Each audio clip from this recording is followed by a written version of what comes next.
Hey guys, and welcome to the channel. So I've had this Maxx now for about a month and I've really beat the crap out of it.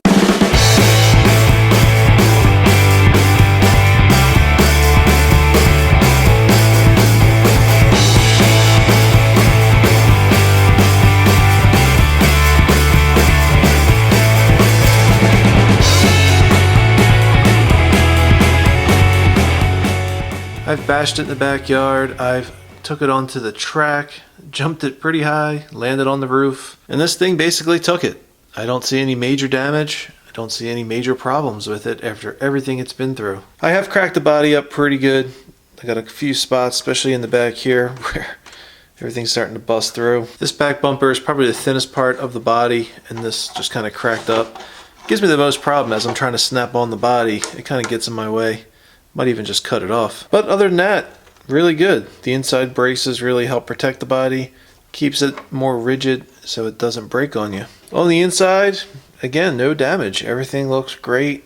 Dirty, yes, but pretty good. The servo is what it is. I don't think it's powerful enough. I think it's a little underwhelming. I am looking to replace that sooner than later. The fans on the motor and the ESC definitely do help. They keep the temperatures pretty cool, especially when you're running this thing hard. I've had no issues with the battery tray. The battery stays in there nice and snug. No issues with the battery popping out, or even with the connectors disconnecting.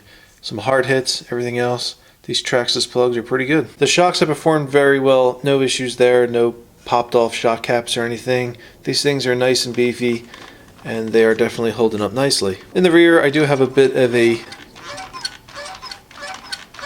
whatever that sound is. So I'm going to take a look at these. I am going to actually take them apart, see what's going on, see what's causing the noise. It might be nothing. It might just be the spring. So I'll take them off. I'll check them out. One of the first upgrades for this thing was to put on the Pro Line Badlands. And this is just a tire that I really like. I like the tread pattern, like the way it holds. Might be a little too grippy in certain situations. You can see the difference in tread pattern. These are directional actually, the Traxxas. So the rotation would be, this way.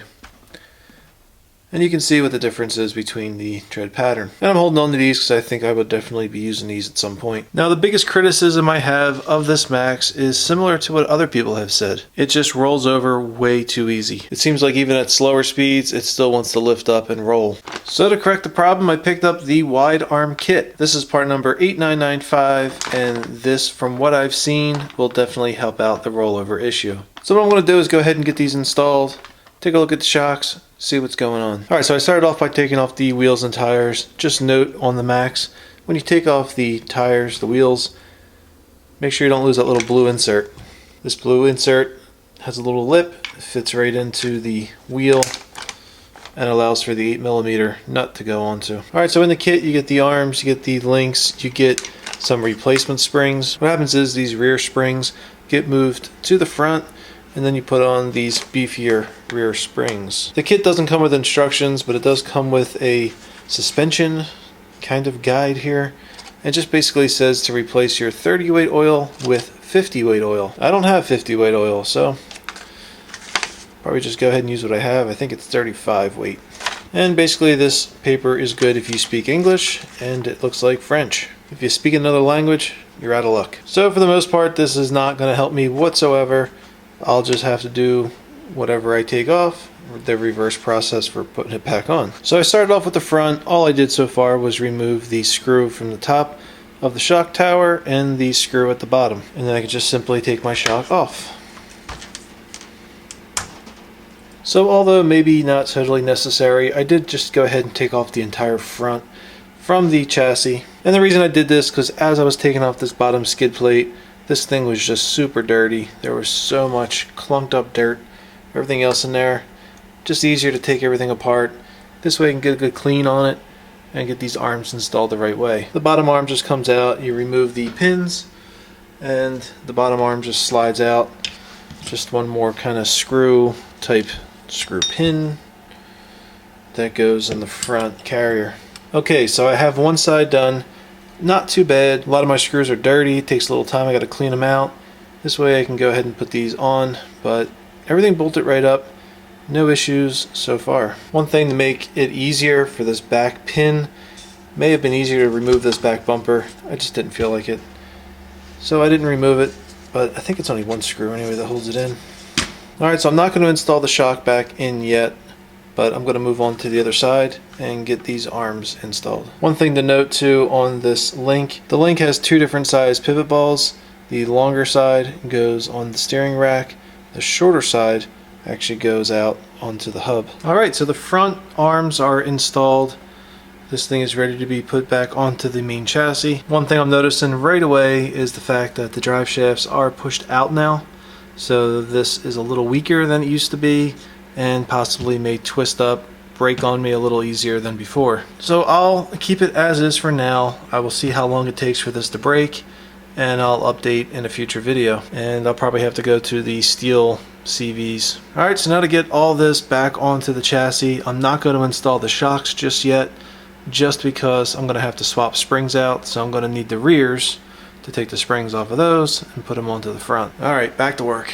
And besides these shocks, the front is done. You can see how much further out the front sticks from the rear. It's not totally necessary to remove the whole front section, but it helped me out as far as cleaning the entire thing and getting those chunks of dirt out. And quite frankly, it was a little easier to maneuver the front piece, kind of. You know, trying to take out screws, trying to get certain angles. Really wasn't too bad to put back on either. Alright, so now that the front is done, again, except for the shocks, I'll move on to the rear. And I don't know if I'm going to take the entire back section off on this, because it looked like a lot of the dirt really was kind of caught up front. But as I get into it, I'll make that decision. I'll also be swapping out these rear springs and putting these springs onto the shocks for the front. And there it is, I'm done. This wide arm kit is definitely wider than the original. The suspension is a lot stiffer than the original, and I think this is going to really be the solution to that problem of flipping over. I'll keep an eye on these drive shafts, front and rear. I have a feeling they're going to give out pretty fast considering the fact that they're pushed out so far now, but it really is an easy installation. I of course made it more difficult by removing the entire front. Really, that was just to clean everything out.